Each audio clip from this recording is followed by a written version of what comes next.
Hello kids, हम लोग कक्षा 11वीं एनसीईआरटी रसायन विज्ञान का 7वां चैप्टर पढ़ रहे हैं, साम्यावस्था। इसके पिछले 10वें वीडियो में मैंने आपको दुर्बल क्षारों का आयनन स्थिरांक बताया है।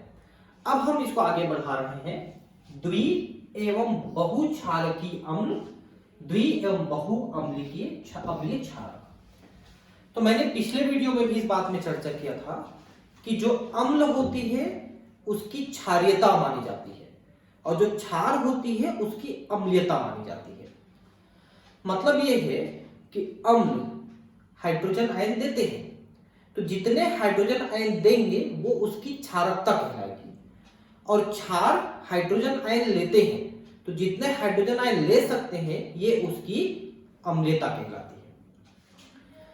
तो कुछ अम्ल जो होते हैं वो एक ही हाइड्रोजन आयन दे सकते हैं, जैसे कि HCl है। HCl केवल एक हाइड्रोजन आयन दे सकता है, लेकिन कुछ जो है दो या ज्यादा हाइड्रोजन आयन भी दे सकते हैं, जिनके बारे में अभी हम पढ़ने वाले हैं। वैसे ही क्षार होते हैं, क्षार भी जो है एक हाइड्रोजन आयन ले सकते हैं या एक हाइड्रोक्सिल आयन दे सकते हैं, और कुछ जो है ज्यादा ले सकते हैं हाइड्रोजन आयन और ज्यादा दे सकते हैं। तो उसके बारे में भी हम यहाँ पर पढ़ने वाले हैं। ऑक्सैलिक अम्ल, सल्फ्यूरिक अम्ल और फास्फोरिक अम्ल ये ऐसे हैं जहां पर एक से ज्यादा हाइड्रोजन आयन देने की क्षमता है। कुछ ऐसे अम्ल हैं जिनमें प्रति अणु एक से अधिक आयनित होने वाले प्रोटॉन्स होते हैं। ऐसे अम्लों को बहुक्षारकीय या पॉलीप्रोटिक अम्ल के नाम से जाना जाता है। ठीक है, जिसमें एक से ज्यादा हाइड्रोजन आयन देने की क्षमता है। उदाहरण, द्विक्षारकीय अम्ल H2X के लिए आयनन अभिक्रिया निम्नलिखित समीकरण द्वारा दर्शाई जा सकती है। H2X है, ये जल में जब हम इसको विलयन बनाते हैं तो पहले एक हाइड्रोजन आयन देता है और HX1 माइनस चार्ज बनाता है, फिर ये HX1 माइनस चार्ज वाला एक और हाइड्रोजन आयन देता है और X2 माइनस आयन बनाता है। तो यहां पर जो दो हाइड्रोजन है ये दोनों बारी बारी से एक एक हाइड्रोजन आयन दे करके दूसरा वाला जो है वो माइनस चार्ज बना लेता है, तथा संगत साम्यावस्था समीकरण निम्नलिखित है। अब इसमें साम्यावस्था समीकरण क्या है? तो पहले के लिए इसके भागित ये करना पड़ेगा और दूसरे के लिए इसके भागित ये करना पड़ेगा।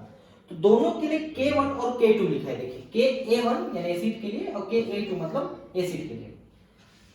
तो H प्लस और HX माइनस बता H2X, लेकिन दूसरे में H ion plus X2 minus ion और ये HX आयन, ये KA1 और KA2 है।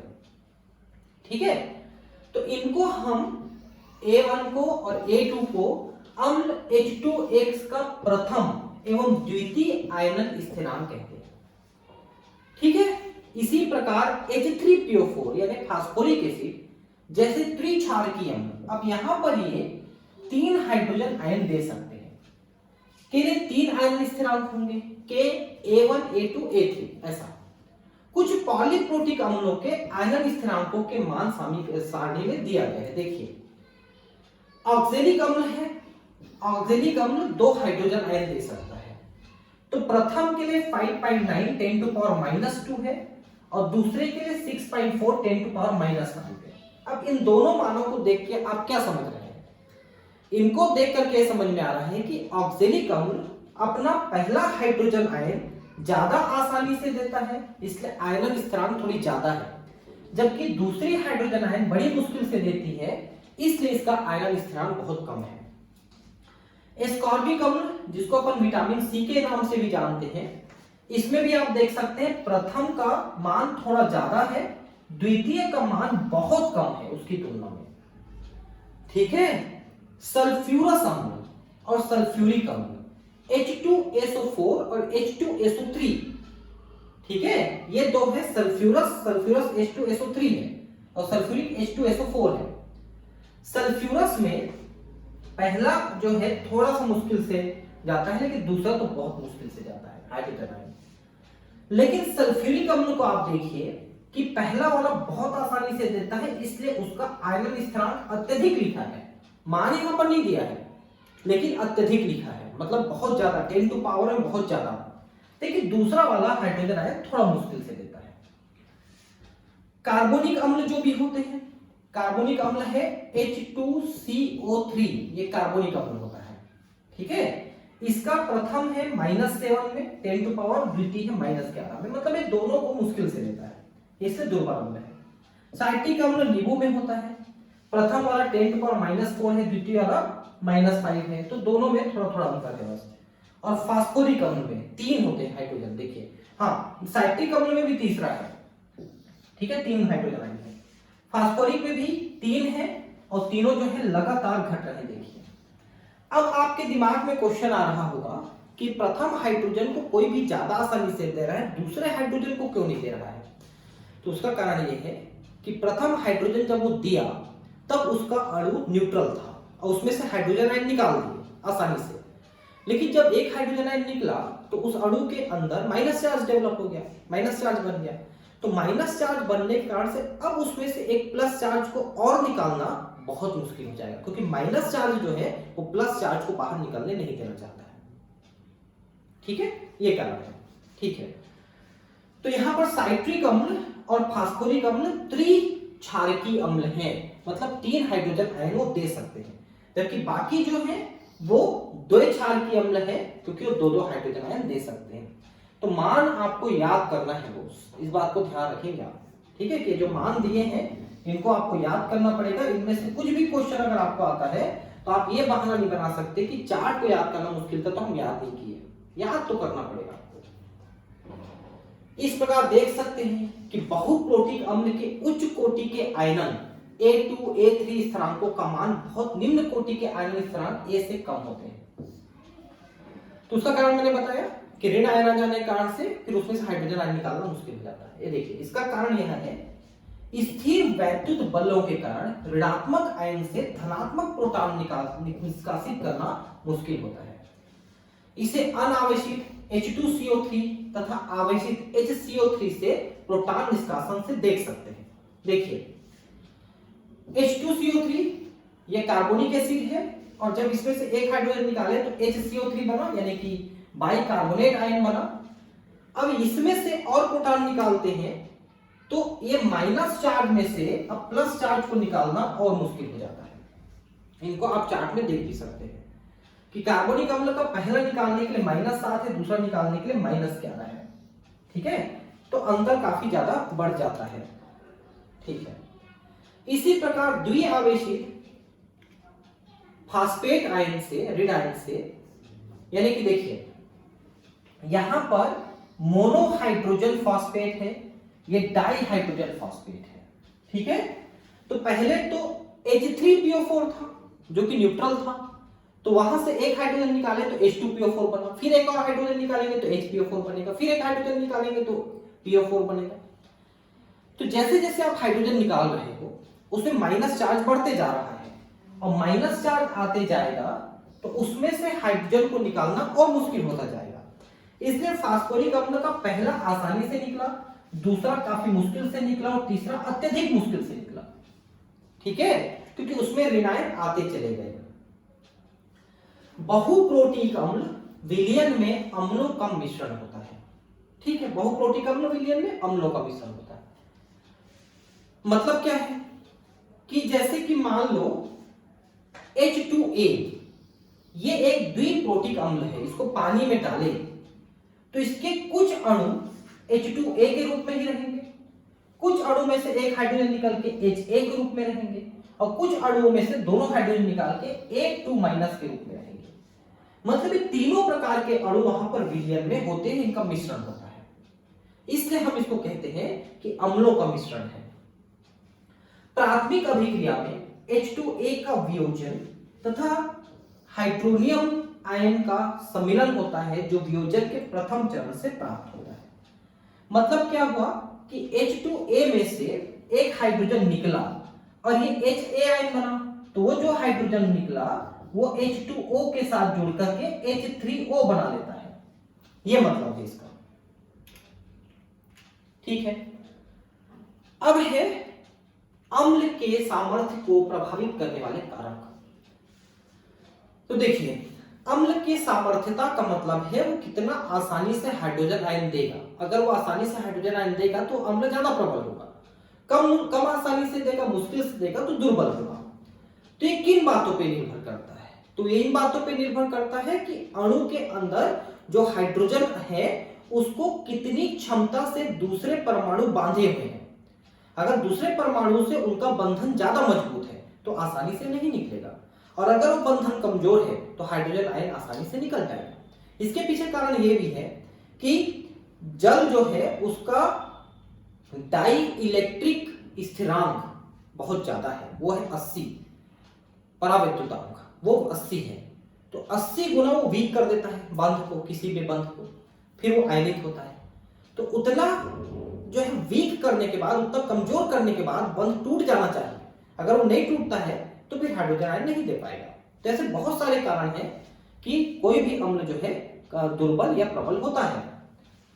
अम्ल तथा क्षारकों की मात्रात्मक सामर्थ्य की विवेचना के पश्चात हम किसी दिए हुए अम्ल के पीएच की मान की गणना कर सकते हैं। ये तो आपने बहुत सारे फार्मूले देखे, परंतु यह जिज्ञासा उत्पन्न होती है कि कुछ अम्ल अन्य की तुलना में प्रबल क्यों होते हैं, इन्हें अधिक प्रबल बनाने वाले कारक क्या हैं? इनका उत्तर एक जटिल तथ्य है, लेकिन मुख्य रूप से हम कह सकते हैं अम्ल की वियोजन की सीमा बंध की सामर्थ्यता एवं ध्रुवणता पर निर्भर करती है। अगर ये बंध कमजोर है तो आसानी से हाइड्रोजन आयन निकलेगी, और ध्रुवणता का मतलब है कि इनमें जो चार्जेस हैं उन चार्जेस का मान कम होना चाहिए, तो ये बंध कमजोर रहेगा। अगर ये मान ज्यादा रहेगा तो बंध मजबूत रहेगा, और बंध जितना ज्यादा मजबूत रहेगा ये हाइड्रोजन आयन उतना मुश्किल से निकलेगा, वो दुर्बल हो जाएगा अम्ल। सामान्यतया जब Ha बंध की सामर्थ्य घटती है, अर्थात बंध के वियोजन में आवश्यक ऊर्जा घटती है, तो Ha का अम्ल सामर्थ्यता बढ़ता है।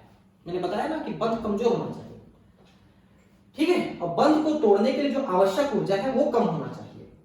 इसी प्रकार जब Ha आबंध अधिक ध्रुवीय होता है, अर्थात H तथा A परमाणुओं के मध्य विद्युत ऋणता का अंतर बढ़ता है और आवेश पृथक्करण दृष्टिगत होता है, तो आबंध का वियोजन सरल हो जाता है, जो अम्लता में वृद्धि करता है। ठीक है, तो इनके बीच चार्जेस बढ़ने चाहिए, चार्जेस ज्यादा रहते हैं तो वियोजन ज्यादा होता है, तो परमाणुओं के मध्य विद्युत ऋणता का अंतर बढ़ना चाहिए।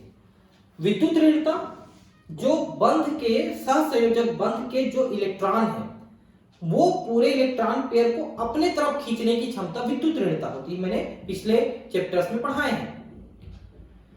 तो अपने तरफ खींच के रखेगा, जैसे कि हाइड्रोजन आयन है, हाइड्रोजन और ए जुड़े हैं, दोनों के बीच एक एक इलेक्ट्रॉन का साझा है, और इस इलेक्ट्रॉन को अगर ये ज्यादा खींच के रखा है तो इसमें माइनस चार्ज ज्यादा रहेगा, इसमें प्लस चार्ज ज्यादा रहेगा, तो ये ध्रुवणता अधिक होनी चाहिए, तो बंध जल्दी टूटेगा, ये बोल रहा है।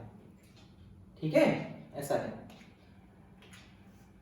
परंतु ये ध्यान देने की बात है कि जब तत्व A आवर्त सारणी के उसी समूह के तत्व हो तो बंध की ध्रुवीय प्रकृति की तुलना में Ha आबंध सामर्थ्य अम्लता के निर्धारण प्रमुख कारण बन जाते हैं। वर्ग में नीचे की ओर जाने पर जो जो A का आकार बढ़ता है तो Ha आबंध सामर्थ्य घटती है और अम्ल सामर्थ्यता बढ़ती है। अब यहां पर एक एग्जांपल देखिए, जब आप फ्लोरीन, क्लोरीन, ब्रोमीन, आयोडीन वाले ग्रुप में जाते हो, यानी हेलोजन वाले ग्रुप में जाते हो, तो भाई फ्लोरीन की विद्युत ऋणता सबसे ज्यादा है, क्लोरीन की उससे कम है, ब्रोमीन की उससे कम है, आयोडीन की उससे कम है। तो मतलब यह है कि वास्तव में ध्रुवणता अधिक फ्लोरीन की है, तो इसमें माइनस चार्ज ज्यादा, इसमें प्लस चार्ज ज्यादा रहेगा, इसका माइनस चार्ज कम हो जाएगा, इसका और कम हो जाएगा, इसका और कम हो जाएगा। ठीक है, तो मुख्य सिद्धांत के अनुसार आप पढ़ोगे तब तो नीचे जाने पर अम्ल की सामर्थ्यता घटनी चाहिए, क्योंकि ध्रुवणता कम हो रही है, प्लस माइनस चार्ज की पावर कम हो रही है। लेकिन ऐसा नहीं होता, बल्कि यहां पर क्या हो रहा है कि नीचे जाने पर अम्ल की सामर्थ्यता घटने की बजाय बढ़ रही है बहुत ज्यादा तेजी से। तो इसके पीछे क्या कारण आया? तो इसके पीछे कारण आया कि यहां पर ध्रुवणता की बजाय इन दोनों के बीच का जो बंध है उसकी मजबूती ज्यादा महत्वपूर्ण हो जा रही है। यहां पर बंध HF के बीच का बंध बहुत ज्यादा मजबूत है उससे कम HCl का है, उससे कम HBr का है, उससे कम HI का है। तो यहां पर ध्रुवणता यानी चार्जेस की बजाय H आयन और F के बीच में या Cl के बीच में, Br के बीच में जो बंध की क्षमता है वो ज्यादा महत्वपूर्ण भूमिका अदा कर रही है। यही कारण है कि नीचे जाने पर यहां पर अम्ल की सामर्थ्यता बढ़ रही है घटने की बजाय। नहीं तो ध्रुवणता तो घट रही है तो सामर्थ्यता भी घटनी चाहिए, लेकिन ऐसा नहीं हुआ क्योंकि बंध की सामर्थ्यता घट रही है तो उसका प्रभाव ज्यादा पड़ रहा है, इसलिए अम्ल की सामर्थ्यता बढ़ रही है। इसी प्रकार H2S H2O से प्रबलतर अम्ल है, ठीक है, क्योंकि ये नीचे जाने पर सल्फर की जो पावर है, बंध पावर है, वो घटती है। परंतु जब हम आवर्त सारणी के एक ही आवर्त के तत्वों की विवेचना करते हैं, देखिए जब हम ऊपर से नीचे गए तो अम्ल की सामर्थ्यता बढ़ी, लेकिन जब आजू से बाजू में जाते हैं, लेफ्ट से राइट में जाते हैं, तब क्या होता है, ठीक है। तो HA आबंध की ध्रुवणता अम्ल सामर्थ्य को निर्धारित करने में ज्यादा महत्वपूर्ण कारक हो जाता है। अभी जब ऊपर से नीचे गए तो बंध की सामर्थ्यता ज्यादा महत्वपूर्ण कारक थी ध्रुवणता की तुलना में, नीचे से ऊपर से नीचे गए तो। लेकिन लेफ्ट से राइट में जाते हैं तो बंध सामर्थ्य की तुलना में ध्रुवणता ज्यादा महत्वपूर्ण हो जाती है, ठीक है। ज्यो ज्यो A की विद्युत ऋणता बढ़ती है तो अम्ल की सामर्थ्यता भी बढ़ती है। जैसे यहां पर आप जैसे जैसे राइट हैंड में जा रहे हो, carbon, nitrogen, oxygen, carbon, nitrogen, oxygen, ठीक है। नाइट्रोजन का देखिए, कार्बन का 6 है, नाइट्रोजन का 7 है, ऑक्सीजन का 8 है, फ्लोरीन का 9 है। लेफ्ट से राइट में जा रहे हैं तो अम्ल की सामर्थ्यता बढ़ रही है। क्यों? क्योंकि इनकी ध्रुवता जो है, कार्बन की, नाइट्रोजन की, ऑक्सीजन की और फ्लोरीन की विद्युत ऋणता क्रमशः बढ़ती जा रही है। तो ध्रुवणता बढ़ रही है और ध्रुवणता बढ़ रही है, इसलिए अम्ल की सामर्थ्यता इस तरफ ही बढ़ रही है। मतलब ऊपर से नीचे जाएंगे तो बंध कमजोर होने के कारण से बढ़ रही है अम्ल की सामर्थ्यता, और लेफ्ट से राइट में जा रहे हैं तो भी अम्ल की सामर्थ्यता बढ़ रही है, लेकिन अब ध्रुवणता बढ़ने के कारण से बढ़ रही है। ऊपर से नीचे बंध की सामर्थ्यता, लेफ्ट से राइट में ध्रुवणता, ये दोनों के कारण बढ़ रही है।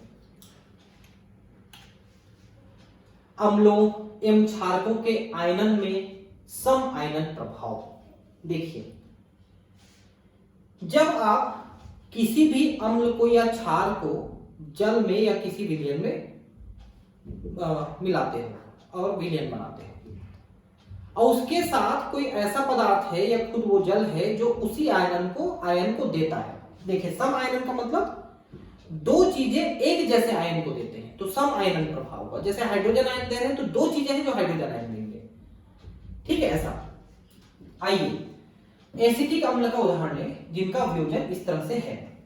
तो एसिटिक अम्ल है, इसका वियोजन होगा, हाइड्रोजन आयन दे देगा ये, और एसीटेट आयन बनाता है, CH3CO एसीटेट आयन, ठीक है। अथवा HAC, देखिए ये AC क्या है, ये अम्ल है, एसिड, ठीक है। AC मतलब एसिड, इसमें से H आयन गया तो एसीटेट आयन बचा, ठीक है। अब इसका वियोजन इस तरह हम कैसे लिखेंगे, तो H आयन और एसीटेट आयन बटा एसिड, ये आपने वियोजन इस तरह के लिखा।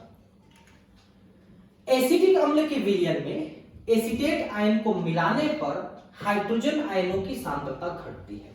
देखिए, आप यहां पर समझिए, ये साम्यावस्था स्थापित है, ठीक है। साम्यावस्था का मतलब है इधर का और इधर का बराबर है रिएक्शन, ठीक।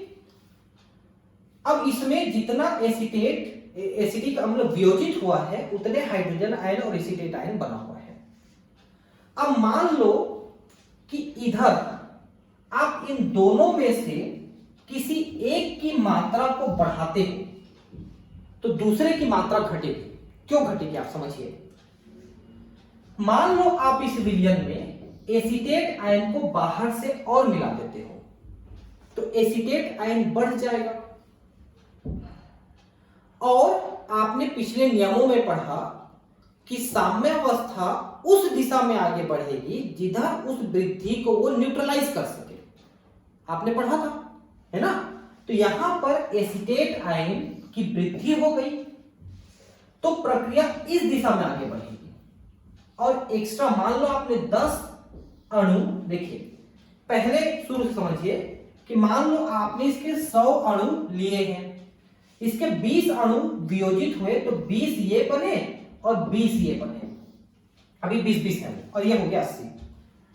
अब मान लो आपने इसके यहां पर 10 अणु और मिला दिए, 10 अणु मिला दिए, तो फिर रिएक्शन उस दिशा में आगे बढ़ेगा कि ये जो वृद्धि है वो बराबर हो सके।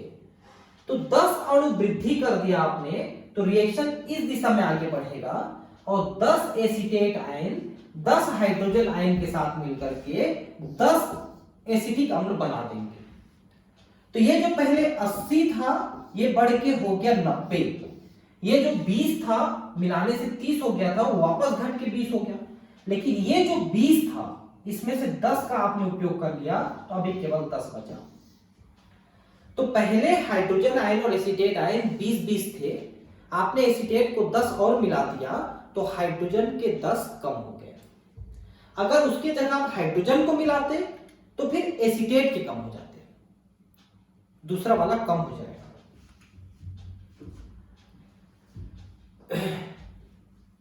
तो हाइड्रोजन आयन की सांद्रता घट गई। इसी प्रकार यदि बाह्य स्रोत से हाइड्रोजन आयन मिला है तो साम्यावस्था अवियोजित एसिटिक अम्ल की तरफ विस्थापित हो जाती है, अर्थात उस दिशा में अग्रसर होती है जिसमें हाइड्रोजन आयन सांद्रता घटती है। यह घटना सम आयनन प्रभाव का उदाहरण है। तो आपने वही आयन मिला दिया जो पहले से है, तो उस आयन को कम करने के लिए जो प्रक्रिया है वो विपरीत दिशा में आगे बढ़ जाएगी।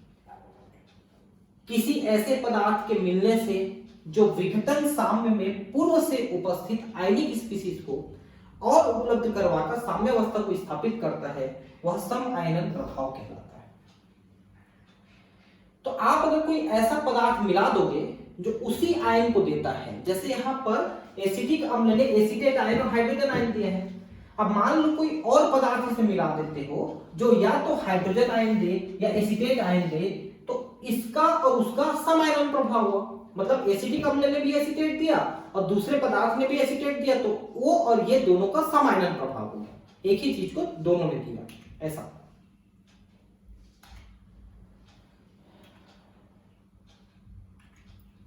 अतः हम कह सकते हैं कि सम आयनन प्रभाव ली-शितालीय सिद्धांत पर आधारित है, जिसे हम खंड 7.8 में पढ़ चुके हैं।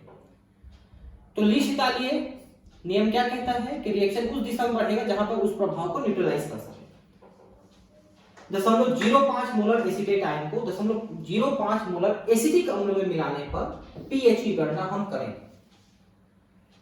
तो ये एसिड है जिसको मिलाया आपने, तो हाइड्रोजन आयन और एसीटेट आयन दिया, प्रारंभिक सांद्रता 0.05 आपने लिया है।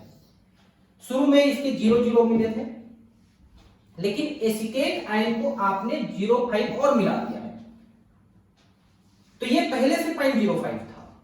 अब इसके वियोजन होने से कुछ और बढ़ जाएगा। तो एसिटिक अम्ल को मान लो इतना लिए हो, उसमें से X जो है वो आयनित हो जाए, तो इसमें से X कम हो जाएगा, ये X हो जाएगा और ये 0.05 प्लस X हो जाएगा। मतलब इसमें से X कम, उसमें X वृद्धि, उसमें X वृद्धि।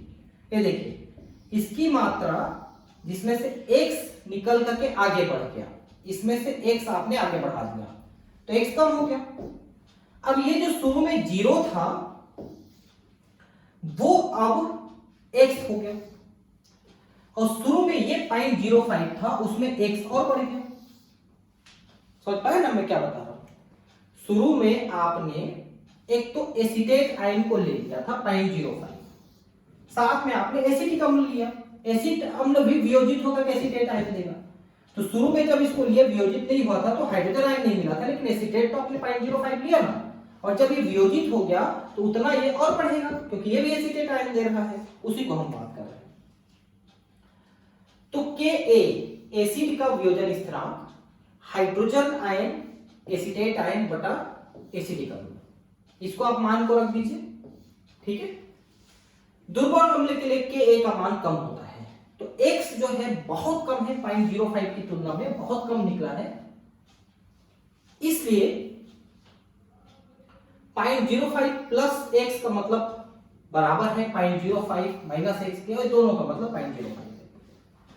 तो उस मान में सबको 0.05 लेने और x को अलग लेना पड़ेगा, ठीक है। इसका आयनन स्थिरांक जो है 1.8 10⁻⁵ है, एसिटिक अम्ल का आयनन स्थिरांक, ठीक है। वो दिया रहता है, वो चार्ट में जो दिया है उससे पढ़ना पड़ेगा।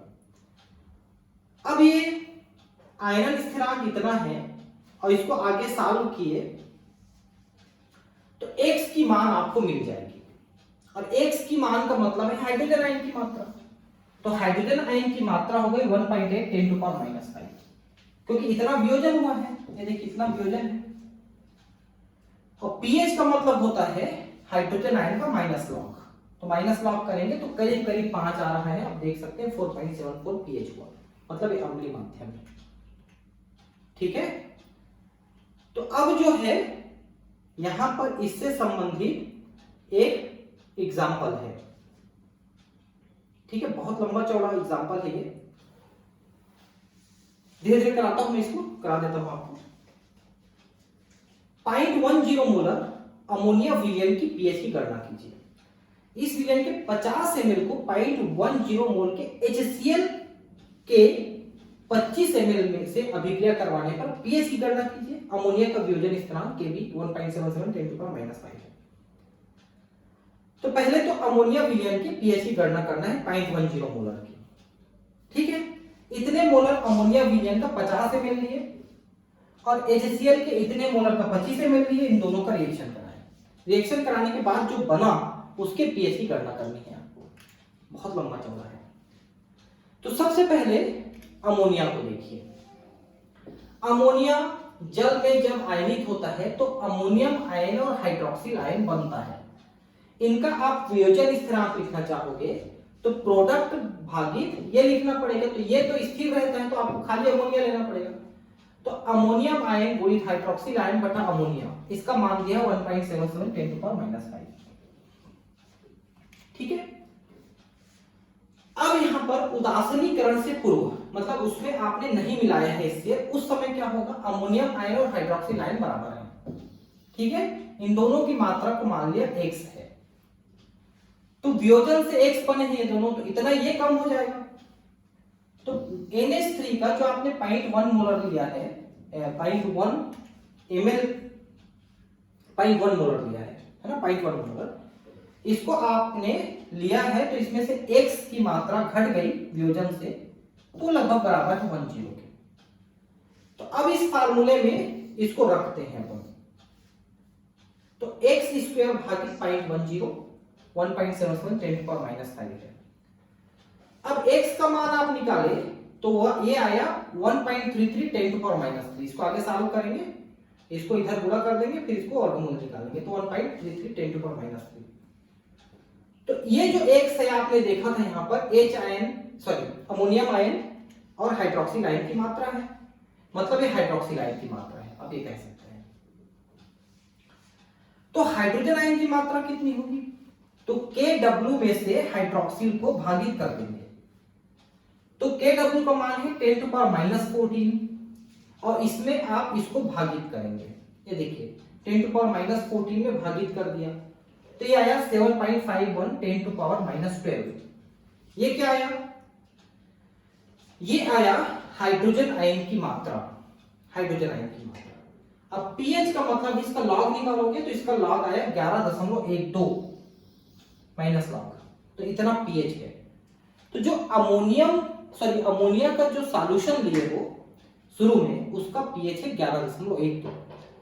अब इसमें आपने HCl मिलाया, उसमें रिएक्शन हुआ, फिर पीएच कितना बना, ये देखिए 25 ml 0.1 मोलर HCl विलयन यानी कि 2.5 मिलीलीटर 2.5 मिलीमोल HCl को 50 ml 0.1 मोल अमोनिया विलयन अर्थात 50 मिलीमोल NH3 में मिलाने पर 2.5 मिलीमोल अमोनिया अणु उदासीनीकृत हो जाएंगे। देखिए आप इन दोनों को सेम कैटेगरी में लिख रहे हैं, तो आपने अमोनिया का विलयन लिया है 50 ml सेम कैटेगरी का, और HCl का सेम कैटेगरी का लिया है 25 ml। तो अमोनिया का 50 में से 25 ml न्यूट्रलाइज हो जाएगा और 25 ml HCl न्यूट्रलाइज हो जाएगा। तो अब अमोनिया का 25 ml बचा, ठीक है। शेष 75 ml विलयन में उदासीनीकृत 25 मिलीमोल अमोनिया अणु तथा 2.5 मिलीमोल अमोनियम आयन रह जाते हैं क्योंकि वो वियोजित हो जाएगा। तो अमोनिया और HCl को आपने मिलाया 2.5 मिलाया, तो शुरू में अमोनियम आयन और क्लोराइड आयन 0 थे। जब ये रिएक्शन कर लिए तो ये 0 बचा, ये 0 बचा, तो अब ये 2.5 और ये 2.5 हो गया, दोनों बन गए उसमें, ठीक है ना, न्यूट्रलाइज होने के बाद बन गए।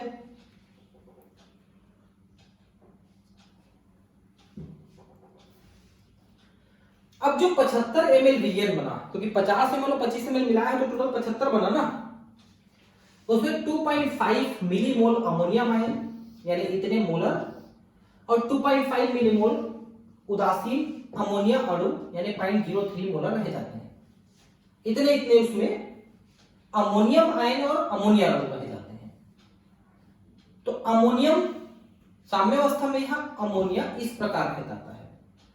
तो अमोनियम हाइड्रोक्साइड बना है जिसमें अमोनियम आयन और हाइड्रोक्सिल आयन है वियोजित होने के बाद। तो शुरू में 0.033 रह गया, इसमें से कुछ वियोजित होके ये बने, तो ये वियोजित होके Y रह गए, और Y का मतलब अमोनियम आयन और हाइड्रोक्सिल आयन के बराबर है। तो 75 ml जो विलयन फाइनली बना उदासीनीकरण के बाद, जिसमें 2.5 ml अमोनियम आयन थे 0.033 मोलर से युक्त होगा, अतः अमोनियम की कुल सांद्रता इस प्रकार दी जाएगी। तो अमोनियम की कुल सांद्रता 0.033 प्लस Y कम है, इसलिए इसका मतलब लगभग बराबर 0.033 मोलर, ठीक है, और इतना है लगभग बराबर ना।